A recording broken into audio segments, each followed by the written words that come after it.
देखिए हमने आपको यहाँ तक बता दिया था, ठीक है। तो स्नेल्स लॉ आपको इस फॉर्मेट में याद रखना है, कोशिश करके पूरा, ठीक है। 1 μ2 याद रखना, आपको μ2 बाई μ1 लिख सकते हैं। क्लियर है क्या? ऐसे लिख सकते हैं।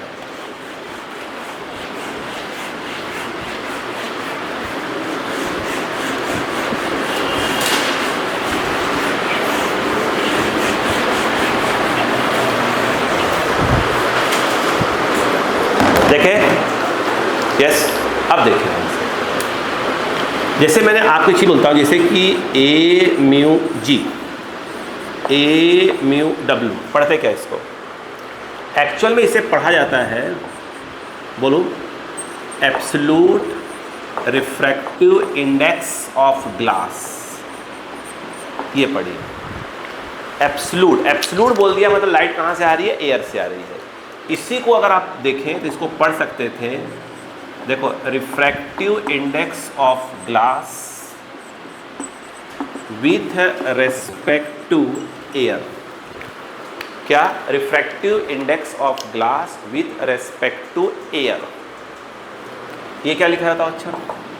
इसको पढ़ सकते थे absolute refractive index of, yes, इसको पढ़ सकते थे वाटर, या इसी को पढ़ते थे refractive index of water, yes, with respect to air बोलिए या वैक्यूम बोलिए। अब जो मैं बातें बोल रहा हूँ वो सुनो। यहाँ पर क्या लिखा है? ग्लास। कोशिश करो रट लो। इसका रिफ्रैक्टिव इंडेक्स होता है 3/2। क्या होता है? 3/2। इसका रिफ्रैक्टिव इंडेक्स होता है 4/3। रट्टा मानो तो अच्छी बात है। हाँ, दो याद रखो, बाकी से तो दिया रहेगा क्वेश्चन में। ये ग्लास का 3/2 और वाटर का 4/3। बोलो, क्लियर है क्या? अब बाकी कहानी में सिखा के जा रहा हूँ, वो सुनो पहले। एक इसको लिख लो पहले, फिर बोलता हूँ अगला पॉइंट। ये जो कि रटने वाली चीज़ है, और इतनी प्रैक्टिस रहेगा वो ऑटोमेटिक क्या रहेगा, आपको याद रहेगा।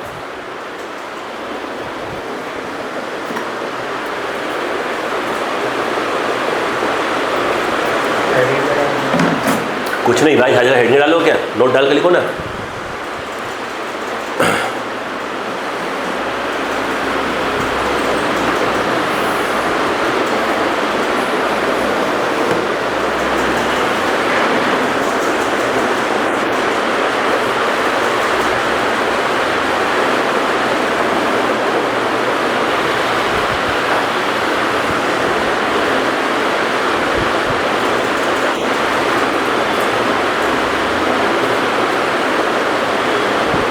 हो गया? चलो, जो कोशिश करिएगा कि आपको ये पॉइंट्स याद रहे। बाकी न्यूमेरिकल्स नेक्स्ट क्लास से स्टार्ट होगा। अभी तो थ्योरी तैयार हो रही है, थ्योरी, ठीक है, ध्यान रखिएगा। ओके, अब लिखिएगा next heading, lateral displacement. Lateral displacement, इसका फॉर्मूला प्रूफ करेंगे। लेटरल डिस्प्लेसमेंट, इसका फॉर्मूला प्रूफ करेंगे। अभी आप देखिए, अब देखो कितना इजी फॉर्मूला। देखो पहले, ये एक ग्लास का स्लैब है, मतलब रिफ्रैक्टिंग सरफेस आपस में पैरेलल है। इस ग्लास के स्लैब की थिकनेस कितनी है? T for thickness of the slab, ठीक है। तो अब देखो ये क्या हो गया, अगर देखा जाए, या A B that is the first refracting surface, और जो ये सी डी है वो क्या हो गया आपका सेकेंड रिफ्रैक्टिंग सरफेस। सही बात है। अब अक्कल लगाओ, आप नोटिस करो, ये जो है आपका क्या है? Incident ray. ये नॉर्मल, लाइट कहाँ आ रही है? डेंसर मीडियम में आ रही है, तो टुवर्ड्स नॉर्मल क्या हो जाएगी? बेंड हो जाएगी। पढ़ा पर 10th क्लास में। अब इसके बाद देखिए, ये ऐसे आया, यस, और ये जो है आपका ये चला गया। आप नोटिस करिएगा, अभी मैंने इसके पहले एक्सप्लेन ही कर रहा था कि अगर रिफ्रैक्टिंग सरफेस पैरेलल होती हैं तो आपका पी क्यू आर एस, आप देखें, P Q is your incident ray, Q R refracted रे, और आर एस क्या हो जाएगा? इमर्जेंट रे। रिफ्रैक्टिंग सरफेस पैरेलल है, इसका मतलब ये हुआ कि थोड़ा सा ऐसे, इसका मतलब ये हुआ कि इंसिडेंट रे और इमर्जेंट रे क्या होंगी, पैरेलल होंगी। बताया था मैंने अभी। याद रहे उस केस में जो ये चीज़, ये डिस्टेंस है, ठीक है, आर एस हो गया, इसको मान लो A B C D E लिख दो, इसको मान लो ई। तो आपको मालूम है चाहिए कि जो आर ई है दैट इज कॉल्ड क्या है आपका, वो डेल्टा, जो कुछ और नहीं है इस समय, आर ई के बराबर, यही निकालना है आपको। बोलो क्लियर है। अब मुझे एक बात बताओ कि ये क्या होगा, आपका आई होगा और ये आपका आर होगा। कैसे प्रूफ करते हो देखिएगा, बड़ा बेसिक प्रूफ है इसका, बहुत बेसिक, वही याद रखना है आपको। देखो आप सब जो, अब पहले मैं समझा लो, फिर बताता हूँ कि मैंने ऐसा क्यों सोचा। देखिए अगर मैं यहाँ पर यूज़ करता हूँ, ध्यान दीजिएगा, बाई स्नेल्स लॉ, ध्यान दीजिएगा, बाई स्नेल्स लॉ, लाइट जो है ये क्या है। अच्छा अब यहाँ पर देखो हमारे पास 90% जो क्वेश्चंस आएंगे, 99% मैं तो कहूँगा जो बात क्वेश्चंस रहेंगे, ऊपर क्या रहेगा, वैक्यूम रहेगा। बोलो हाँ है ना, ऊपर क्या रहेगा, वैक्यूम रहेगा। ये कोई मीडियम रहेगा, मान लो ग्लास है। 99% केस में ऐसा नहीं है, यहाँ पे वाटर हो और यहाँ पर क्या हो, ग्लास हो। 99% केस में ऐसे क्वेश्चन आएंगे ही नहीं। हाँ बिल्कुल आ सकते हैं, बिल्कुल आ सकते हैं, बट वो थोड़ा मैं बाद में डिराइव करवाऊंगा, पहले सिंपल वाला करवा लो। ये देखो बाई स्नेल्स लॉ, लाइट, मैंने कहा था वैक्यूम को ही क्या कहा जाता है, एयर बोला जाता है। तो लाइट जो है कहाँ से कहाँ आ रही है, यहाँ से यहाँ आ रही है, फर्स्ट रिफ्रैक्टिंग सरफेस के थ्रू। एयर से कहाँ आ रही है, ग्लास में आ रही है। बोलो हाँ है ना। तो यहाँ पर हम बात कर रहे हैं, देखो फॉर, बोलो अगर हम बात करें for refracting surface A B के लिए, बोलो हाँ है ना, रिफ्रैक्टिंग सरफेस किसके लिए, ए बी के लिए। अरे बोलो यार, ठीक। अब मुझे एक बात बताओ, क्या एयर से ग्लास में आ रही है तो क्या लिखा जाएगा, ए म्यू जी, एयर से ग्लास, और यहाँ पर क्या लिखा जाएगा, साइन आई बाई, बोलो बेटा, sine I by sine r. बोलो क्लियर है। क्या आप यहाँ से साइन आर निकाल सकते हो, आवश्यकता पड़ेगी तो निकाल लोगे, ठीक, रुक जाओ। अब खेल को समझो, बोलो क्लियर है क्या, चलो निकाल लेते हैं, लिखने की आवश्यकता क्या पड़ने वाली बात है। साइन आर कितना होगा बताओ, अच्छा बोलो बेटा, sine I by A mu G. अब खेल समझिए, घबरा जाएगा आपका काम, ठीक है। थोड़ी सी मैथ जानते होंगे आप लोग, मैं लगाऊंगा। इस ट्रायंगल में आ जाइएगा, इस ट्रायंगल में, इस ई है, एफ ले लो इसको। अब ध्यान देना, समझ में आ गया कि नहीं आ गया आपको। मैंने क्या यूज़ किया, स्नेल सा सिंपल यूज़ किया, क्यों कर रहा मैं बता रहा हूँ, है ना। इस ट्रायंगल में आ जाइएगा, इस ट्रायंगल में आ जाइएगा। ये आपका Q है, ये F है, ये R है। क्या इस बात को मानते हैं R है, क्या इस बात को मानते हैं कि थिकनेस दिया हुआ है। यस, मैं एक काम करना चाहता हूँ, मैं ये निकालना चाहता हूँ, क्यों निकालना बता रहा हूँ, ये मैं निकालना चाहता हूँ, ये मैं निकालना चाहता हूँ। अगर आप देखें तो मुझे शायद यूज़ करना पड़ेगा cos R यूज़ करना पड़ेगा। क्यों भाई, cos के एंगल के सामने परपेंडिकुलर हो गया, मुझे निकालना ही नहीं है। ये तो हाइपोटेनियस है जो कि निकालना है, और ये बेस है, और cos में ही आता है बेस। तो cos जो हो जाएगा वो कितना हो जाएगा, I think t upon this by this, और ये आपका QR। यहाँ पर QR equal to t upon क्या हो जाएगा, cos R। अपन ने क्या निकाल लिया। अब ये बताओ पहले, अगर देखो ये देख रहे हो आगे बढ़ रहा है ये, और ये आपको दिख रहा होगा ये अगर एंगल I है तो ये वाला भी कितना होगा, I होगा। नीचे वाला R है तो ये वाला अगर देखा जाए तो मुझे लगता है कि I माइनस R होगा। इसको आपने इसके ऊपर ड्रॉप किया है तो 90 डिग्री हो जाएगा। यहाँ से ट्रायंगल देखिए बाहर आ रहा है, ये देखिए ये आपका Q है और ये आपका E है, Q है और ये क्या है, E है, और ये लाइन ऐसे आ रही है, ये लाइन थोड़ी टेढ़ी आ रही है, और इससे हो हमने ड्रॉप किया था इस पे परपेंडिकुलर। ये कुछ और नहीं था, ये आपका R था, इसी को मैंने डेल्टा बोला है, और ये कुछ और नहीं है, I माइनस R है। अभी ये जो है 90 डिग्री है, तो कोई दिक्कत नहीं है। देख लिए ट्रायंगल। अब ये एंगल मालूम हो चुका है, 90 के सामने हाइपोटेनियस, और ये निकालना है आपको। और मुझे लगता है कि हमें यहाँ पर यूज़ करना चाहिए साइन। क्या यूज़ करना चाहिए? साइन। सुन लो पहले एक बार, सुन लो, मैं दोबारा बोलूँगा। यहाँ पर अगर मैं यूज़ करता हूँ sine i minus r, sine i minus अगर मैं आर यूज़ करूँ तो एंगल के सामने वाला क्या हो गया? परपेंडिकुलर, यानी ये आ जाएगा आपका delta, that is called lateral displacement हो गया। परपेंडिकुलर अपॉन हाइपोटेनियस, 90 के सामने वाला hypotenuse, that is your Q R. तो ये जो है आपका क्यू आर, तो डेल्टा इक्वल टू हो गया Q R into sine i minus r. बोलो हाँ है ना? What is Q R? What is Q R? पहले निकाल के रख लिया था, इसलिए पहले निकाला था मैंने ताकि मैं इस क्यू आर को इसमें रिप्लेस कर पाऊँ।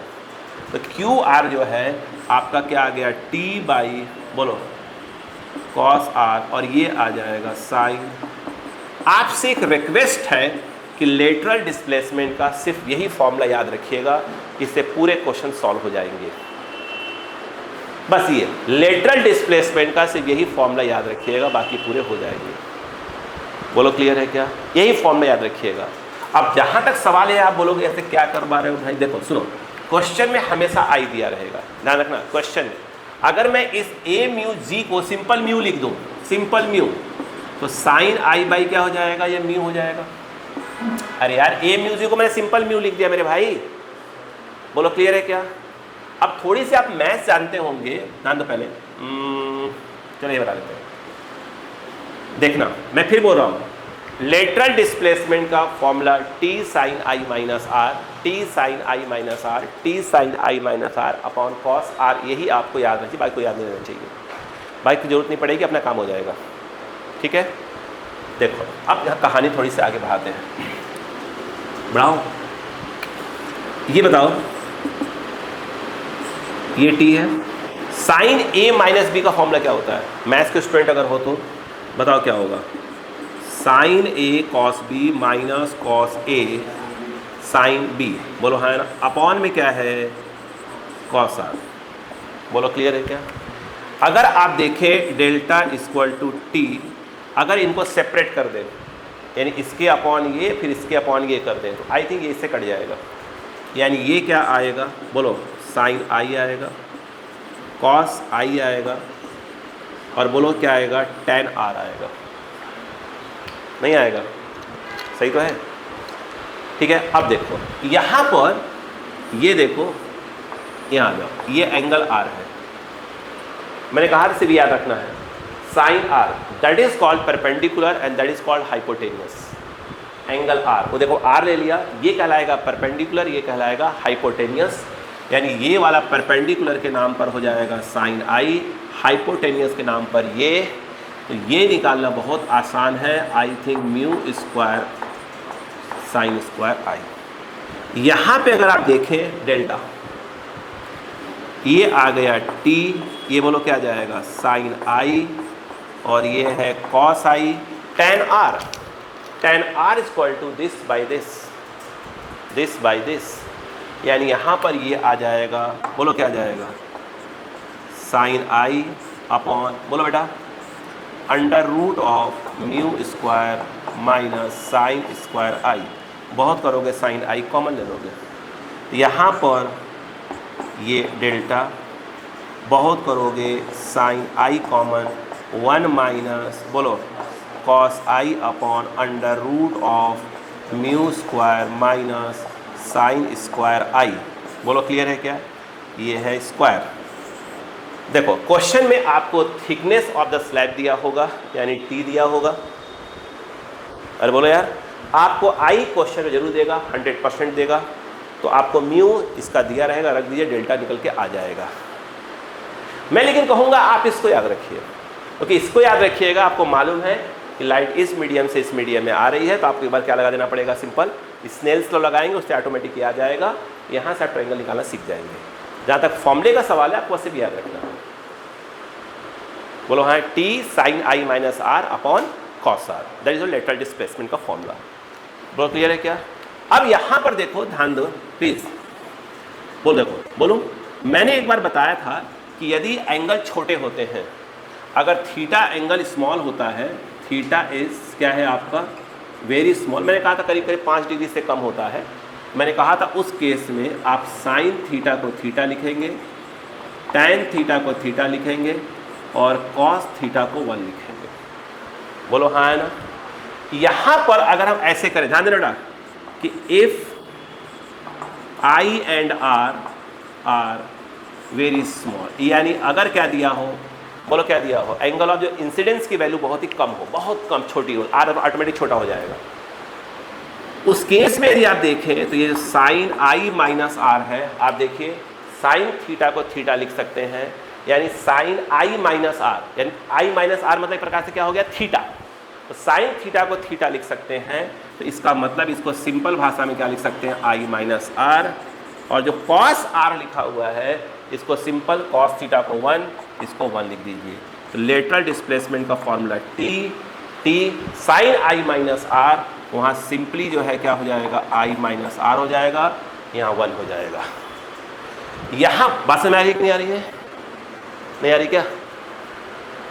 यहाँ पर क्या नहीं आ रही है, यहाँ पर आई कॉमन ले लीजिए, आई कॉमन ले लीजिए, टी इंटू आई क्या बचेगा, आई कॉमन ले लेंगे, यहाँ आ जाएगा 1 माइनस आर बाई क्या हो जाएगा, आई। बोलो क्लियर है कि नहीं है? अभी रुकिएगा, अभी मैंने कहा था कि स्नेल्स लॉ, ध्यान देना, आपने स्नेल्स लॉ लगाया था तो क्या आया था, ए म्यू जी, बोलो क्या आया था, ए म्यू जी, और फिर यहाँ पर आया था sine I by sine r. बोलो हाँ है ना। सिंपल मैंने कहा कि जो ए म्यू जी है उसको हम सिंपल क्या बोल दें, म्यू बोल दें, और आई और आर छोटे हैं तो आप देखें तो इसको म्यू लिख दीजिए, साइन आई सिंपली क्या बन जाएगा, आई और आर। बोलो हाँ है ना। यहाँ पर अगर आप देखें तो लेटरल डिस्प्लेसमेंट का फॉर्मूला देखिए, टी इंटू आई, देखिए वो रहेगा ही रहेगा, टी आई तो रहेगा ही रहेगा, 1 माइनस ये जो r बाई आई है वो हो जाएगा 1 बाई म्यू हो जाएगा, यानी ये हो जाएगा 1 बाई म्यू। बोलो हाँ है ना। तो फॉर्मूला याद हो जाना चाहिए, स्मॉल हो तो आपको ये वाला फॉर्मूला, मेन आपको ये फॉर्मूला याद रखना चाहिए। बोलो हाँ है ना। t into I 1 minus 1 by mu, यहाँ से उठा दिया क्योंकि r बाई आई है या i बाई आर है तो उल्टा हो जाएगा। तो लेटरल डिस्प्लेसमेंट का ये फॉर्मूला आपको याद रहना चाहिए।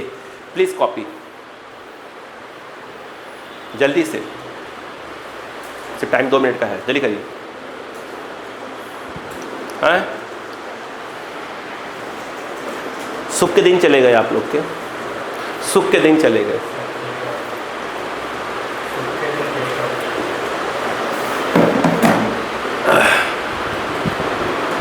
जल्दी करें।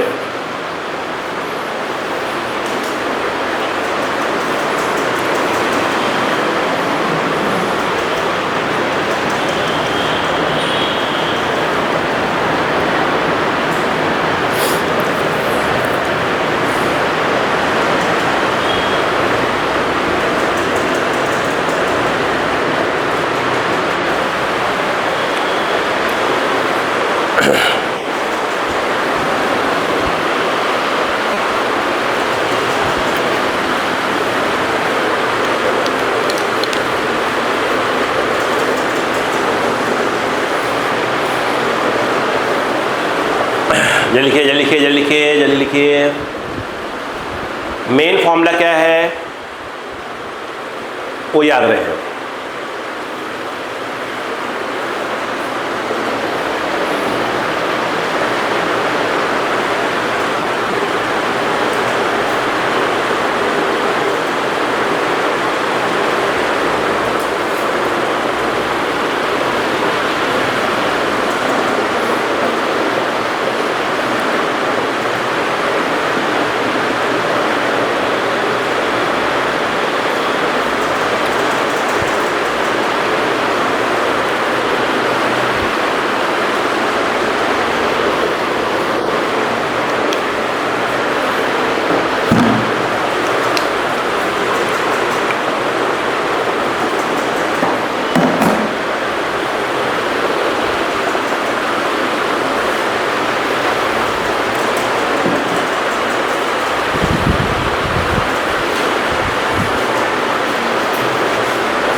प्रूफ की उतनी आवश्यकता नहीं है। एमपी बोर्ड के बच्चों के लिए स्कूल में एग्ज़ाम में प्रूफ आ सकता है, सीबीएसई के लिए प्रूफ की कोई आवश्यकता नहीं है। जिस प्रकार सीबीएसई का पैटर्न चेंज हो रहा है, भाई किसी भी कंप्यूटर एग्जाम के लिए सब जरूरी है।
हो गया?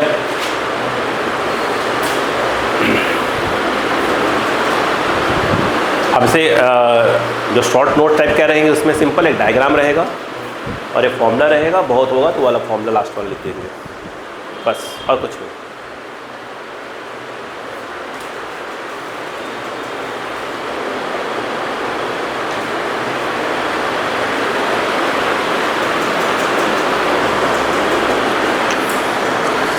पेन दौड़ाया 3 से।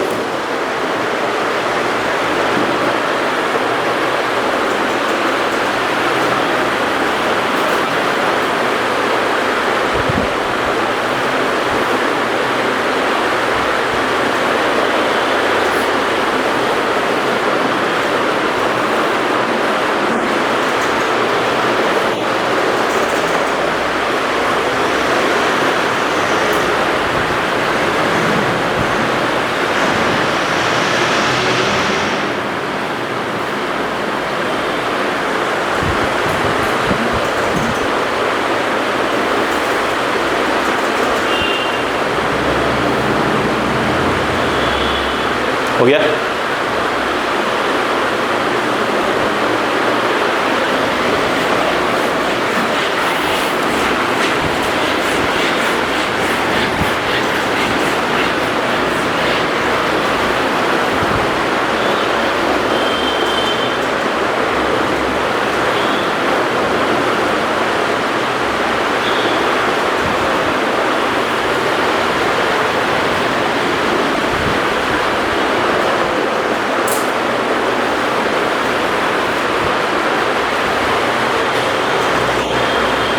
ठीक है, तो याद रहेगा फॉर्मूला। मेन है कि आपको फॉर्मूला याद रहे, बस मीनिंग तो आपको क्लियर हो जाएगी। ठीक है, हेड डालिएगा न्यू हेडिंग। अब देखिए, एक फॉर्मूला मैं आपको बताने जा रहा हूँ, उस फॉर्मूले का प्रूफ तो हम लोग जब आपको मैं वो करवाऊँगा रिफ्लेक्शन बाय स्फेरिकल सरफेस, उसमें प्रूफ करवाऊँगा, बट उसका उस फॉर्मूले का मैं यूज़ करना सिखाऊंगा, क्योंकि उस फॉर्मूले का यूज़ हम प्लेन या किसी भी सरफेस के लिए हम कर सकते हैं जहाँ भी रिफ्रैक्शन हो रहा है ना। तो वहाँ पर आप देखिएगा बेटा, बीच क्लास में बातें नहीं होना चाहिए, एक बार ध्यान रखिएगा। मुझे आपकी लाइफ का मकसद नहीं मालूम, ठीक है। देखो यहाँ पर देखिए, एक फॉर्मूला होता है जिसको हम लोग कहते हैं रिफ्रैक्टिंग फार्मूला। इसके पहले मीनिंग समझिए, फिर यूज़ करना बहुत इंपॉर्टेंट। तो उस जब यूज़ करेंगे तो बेहतर बेहतर फॉर्मूले तैयार जाएंगे शॉर्ट ट्रिक्स के लिए। फार्मूला ये है μ2 - μ1 by R, μ2 by V minus μ1 by U. लिखे मैं यूज़ करना सिखाता हूँ आपको, लिखे फिर डालिएगा रिफ्रैक्ट। ये प्रूफ करवाएंगे, ये फॉर्मूला प्रूफ है, याद रखिएगा, ये प्रूफ करवाया जाएगा। ये सब सभी प्रकार जहाँ भी रिफ्रैक्शन हो रहा है उस सब जगह पे फॉर्मूला काम करता है। μ2 - μ1 by R that is equal to μ2 by V minus of μ1 by U. हो गया। है क्या क्या वो लिखेगा। μ1 इक्वल टू, ध्यान रखिएगा, μ1 क्या है, μ2 क्या है, R क्या है, U क्या है, V क्या है। लिखो μ1 इक्वल टू, ध्यान से लिखना, refractive index of that medium where incident ray is situated. मैंने नहीं कहा कि ऑब्जेक्ट, मैंने नहीं कहा object. μ1 refractive index of that medium where incident ray is situated. मैंने नहीं कहा कि ऑब्जेक्ट, मैंने कहा इंसिडेंट रे जहां पर होगा। μ1 refractive index of that medium where incident ray is situated. आगे μ2 equal to refractive index of that medium where refracted ray is situated. μ2 जो है refractive index of that medium, refractive index of that medium where refracted ray is situated, where refracted ray is situated. R equal to capital R equal to capital R equal to radius of curvature of refracting surface, radius of curvature of refracting surface, radius of curvature of refracting surface, radius of curvature of refracting surface. हो गया। U equal to U position of object from refracting surface. मतलब position bracket में distance लिख लेना, position bracket में distance लिख लो, मत काटो, पोजीशन ब्रैकेट डिस्टेंस लिख लो, कोई दिक्कत मत काटो। Distance of object from refracting surface, फिर खराब मत करो, यहां से लेकर कोई फिर कॉपी खराब मत करो। V equal to position of that is distance of image from refracting surface,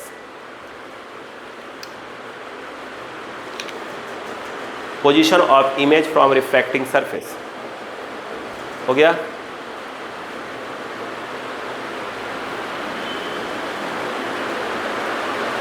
ये प्रूफ करेंगे तो बात करेंगे बाद में कैसे प्रूफ आता है इसका। देखो अब नीचे लिख लो रिमेंबर, उसी के नीचे लिखना रिमेंबर, उसी के नीचे लिखना रिमेंबर, याद रखने वाली बातें हैं। If refracting surface is plane, if refracting surface is plane, if refracting surface is plane,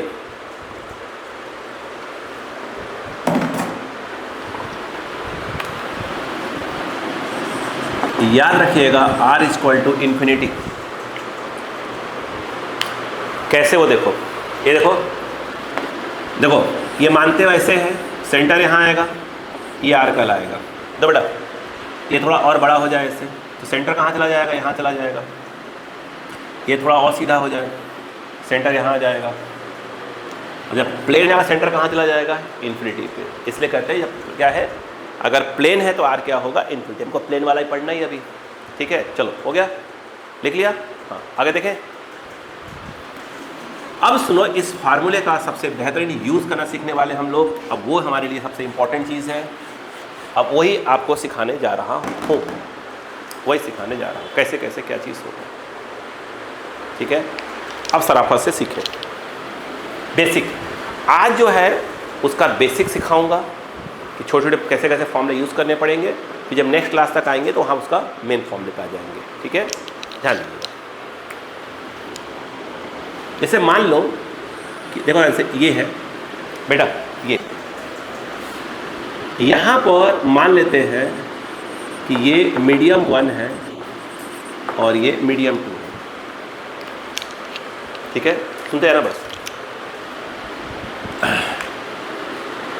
यहाँ पर कोई ऑब्जेक्ट रखा हुआ है O, और इस मीडियम में यहाँ पर कहीं पर जस्ट नीचे ये जो है आपका कौन बैठा हुआ है, ऑब्जर्वर बैठा है।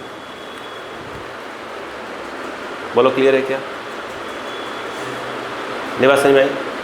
यस, रुको, थोड़ा कंफ्यूज जाओगे आप, मैं थोड़ा सा और बिगाड़ता हूँ उसको, ऐसे करता हूँ, ठीक है।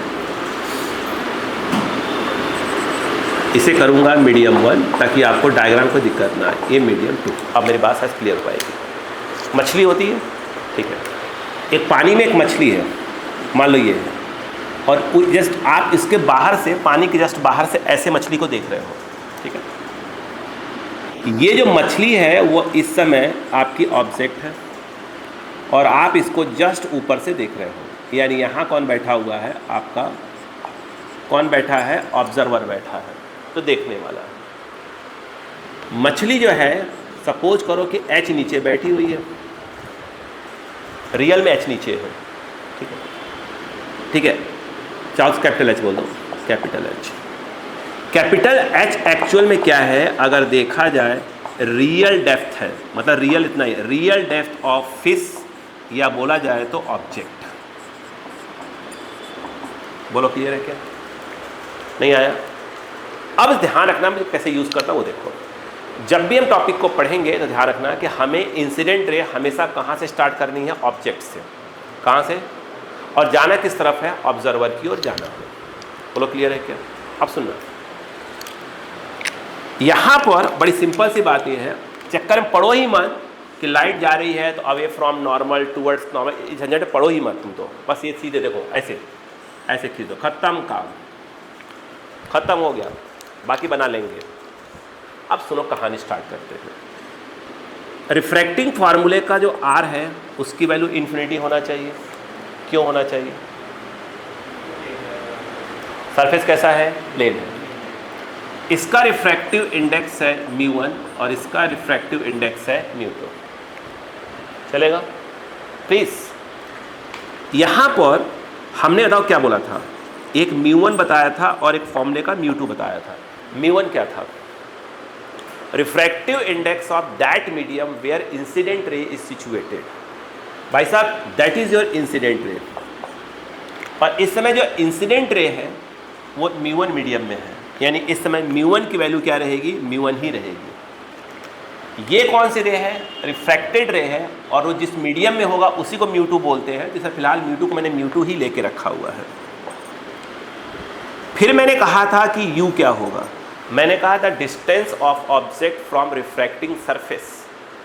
यहाँ पर एक लाइन होना चाहिए था, परपेंडिकुलर डिस्टेंस। देखो, ये रिफ्रैक्टिंग सरफेस है, यहाँ से ये ऑब्जेक्ट है, डिस्टेंस कितना है, h है। कितना है, h है। तो u की वैल्यू तो क्या हो जाएगी, h होगी।